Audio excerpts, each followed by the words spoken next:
प्रमोद बर सरकारे परिवर्तনৰ नामत जी বিটিআৰত सरकार बनाले তেওঁৰ ওপৰতো ৰাইজে যি ধৰণৰ পৰিৱৰ্তন বিচাৰিছিলে বা আশা কৰিছিলে হেয়া নহল।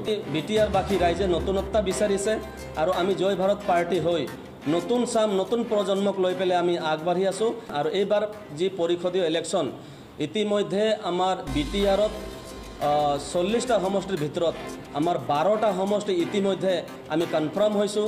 আমাৰ কেণ্ডিডেটো কনফাৰ্ম হৈছে, খালি ঘোষণা কৰাৰ বাকী আছে। ইলেকশ্যন ঘোষণা হোৱাৰ লগে লগে আমাৰ প্ৰাৰ্থী ঘোষণা হ'ব। হাগ্ৰামা ডাঙৰীয়াৰ নেতৃত্বত 17টা বছৰে তেওঁলোকে ৰাজত্ব কৰিলে। ৰাইজে যি ধৰণৰ আশা কৰিছিলে সেয়া তেওঁলোকে কৰিব নোৱাৰিলে। আৰু মই ভাবোঁ যে যিকেইটাত আমি কেণ্ডিডেট দিম আমি বিপুল ভোটত জয় হ'ম বুলি মই আশাবাদী। বেছি সংখ্যক আদিবাসী মানুহ আমাৰ লগত আছে, লগতে গোৰ্খা হওক বা মুছলিম হওক বা বড়ো ভাইসকলে হওক বা বঙালী সম্প্ৰদায়ৰে হওক সকলোৱে আমাৰ লগত যোগাযোগ কৰি আছে।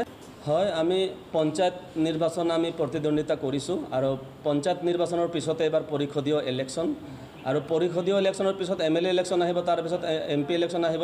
প্ৰত্যেকটা ইলেকশ্যনতে আমি প্ৰাৰ্থিত্ব দিম। আৰু এইবাৰ যি পৰিষদীয় ইলেকশ্যন ইতিমধ্যে আমাৰ বিটিআৰত 40টা সমষ্টিৰ ভিতৰত আমাৰ 12টা সমষ্টি ইতিমধ্যে আমি কনফাৰ্ম হৈছোঁ। আমাৰ কেণ্ডিডেটো কনফাৰ্ম হৈছে, খালি ঘোষণা কৰাৰ বাকী আছে। আৰু অন্য সমষ্টিৰ পৰা আমাৰ লগত যোগাযোগ কৰি আছে। সোনকালে আমি সকলো সমষ্টিতে আমি প্ৰাৰ্থিত্ব দিয়াৰ বাবে আমি চেষ্টা কৰিম।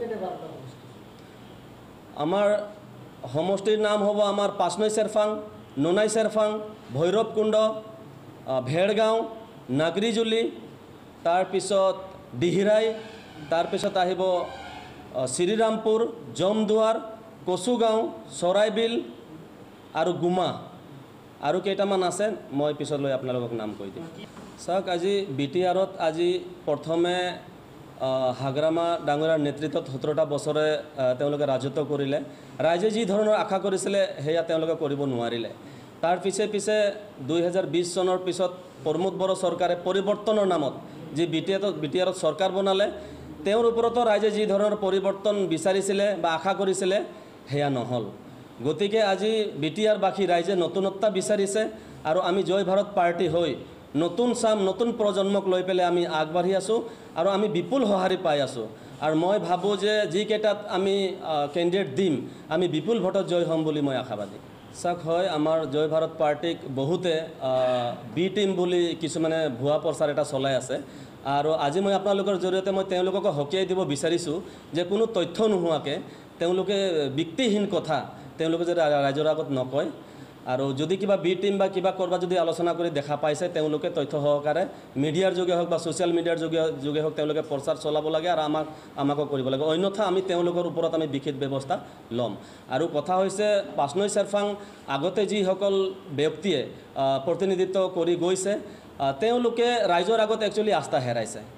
আৰু আমাৰ কথা হ'ল জয় ভাৰত পাৰ্টি, আমি নতুন পাৰ্টি নতুন চামক লৈ পেলাই আমি আগবাঢ়ি আছোঁ আৰু পাঁচনৈ চেৰফাং আমি বিপুল ভোটত আমি জয় হ'ম বুলি আমাৰ আশাবাদী।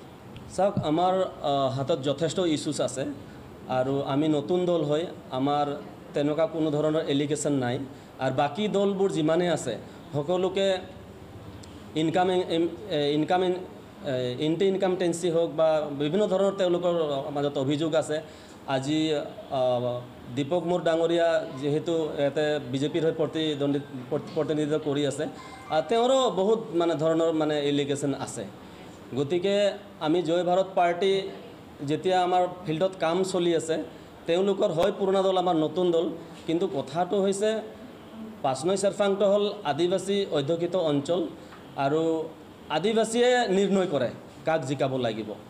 আৰু বেছি সংখ্যক আদিবাসী মানুহ আমাৰ লগত আছে, তেওঁলোকে যোগাযোগ হৈ আছে। আৰু লগতে গোৰ্খা হওক বা মুছলিম হওক বা বড়ো ভাইসকলে হওক বা বঙালী সম্প্ৰদায়ৰে হওক সকলোৱে আমাৰ লগত যোগাযোগ কৰি আছে। আৰু নতুন দল হিচাপতে সকলোৱে আমাৰ লগত কাম কৰাৰ কাৰণে ইচ্ছা প্ৰকাশ কৰিছে। 12টা সমষ্টি এতিয়া দিয়াৰ কাৰণে আমি কনফাৰ্ম কৰিছোঁ। ইয়াৰ পিছত আৰু আমাৰ লগত কেণ্ডিডেট যোগাযোগ কৰি আছে। আমি 12টাৰ ওপৰতে আমি কেণ্ডিডেট দিম, কিন্তু এতিয়া যোনটো 12টা সমষ্টি আমি কনফাৰ্ম কৰিছোঁ আমি 12টাৰ পৰা আমি 12টাই আমি জিকাৰ আমাৰ এটা পৰিকল্পনা আছে আৰু আমি জিকিম। প্ৰাৰ্থী আমি চাই আছোঁ আগষ্টৰ আমি একচুৱেলি ইলেকশ্যন ঘোষণা হোৱালৈও আমি চাই আছোঁ। ইলেকশ্যন ঘোষণা হোৱাৰ লগে লগে আমাৰ প্ৰাৰ্থী ঘোষণা হ'ব আৰু চেণ্ট্ৰেল কমিটিতো আমাৰ ছাৰ্ভে চলি আছে, বাছনি চলি আছে, কাক প্ৰাৰ্থিত্ব দিলে ভাল হ'ব। অতি সোনকালে আমি প্ৰাৰ্থী ঘোষণা কৰিম। এতিয়ালৈকে আমাৰ কাৰো লগত মিত্ৰতা হোৱাৰ কোনো কথা নাই, আৰু অন্য দলে আমাৰ লগত মিত্ৰতা কৰাৰ কথা চিন্তাও কৰি আছে, যোগাযোগো কৰি আছে, কিন্তু আমি অলপ এভইড কৰি চলি আছোঁ। কাৰণ আমাৰ নতুন দল, আমি নতুন প্ৰজন্মক লৈ পেলাই আমি চলিম বুলি ভাবিছোঁ। কাৰোবাৰ লগত এলায়েন্স কৰাৰ লগে লগে আমাৰ এটা তেনেকুৱা ধৰণৰ এটা বদনাম আহি যাব। গতিকে আমি ভাবিছোঁ আমি অকলে এইবাৰ খেলি যাম বুলি আমি আশা কৰিছোঁ।